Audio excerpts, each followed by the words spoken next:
Lancé pour la première fois sur l'antenne de TF1 en 2017, le feuilleton quotidien Demain nous appartient poursuivra sa diffusion en 2023 sur la première chaîne.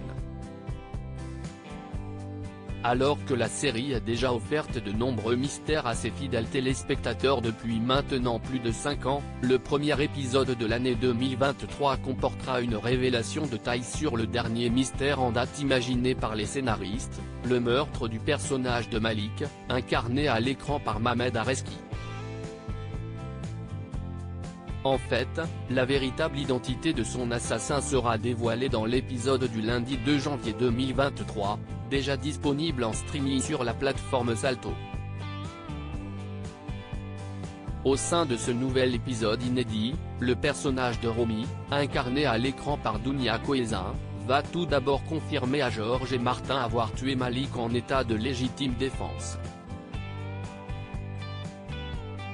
Pour mémoire, les soupçons de la police s'étaient auparavant portés sur Alexandre Brasseur, Adam, Alain Lebar, Nathan, Adrien Gabelet, Marianne, Luce Mouchel, Anna, Maud Baker, William, Kamel Belghazi, puis Raphaël, Jennifer Loret.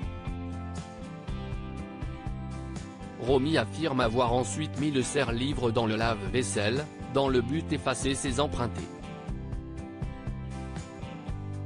La jeune femme poursuit ses mensonges en assurant avoir utilisé des gants de ménage dénichés dans un placard, qu'elle aurait ensuite jetés à la poubelle.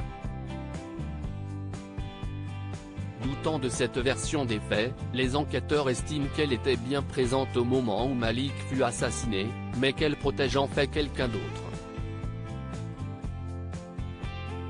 Demain nous appartient, Romy tente de protéger l'homme qui lui a sauvé la vie. Il pourrait s'agir de son propre fils Ryan, étant donné que le téléphone portable de l'adolescent a borné à proximité du lieu de la soirée caritative durant laquelle le crime fut perpétré.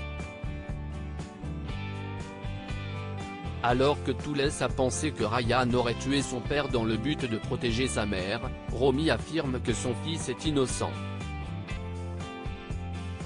Finalement, certaines discussions retrouvées sur le téléphone de Ryan vont le disculper dans cette affaire, car il avait en fait rendez-vous avec un jeune homme au moment des faits.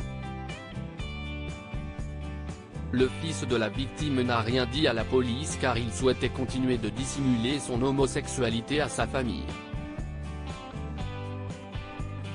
Alors qu'elle risque la prison en s'obstinant à endosser le meurtre de Malik, Romy finit par révéler aux policiers que le véritable assassin de son mari n'est autre que Victor Brunet, interprété par Farouk Bermouga. Si Romy a essayé de protéger ce dernier, c'est parce qu'elle serait sans doute morte sans lui.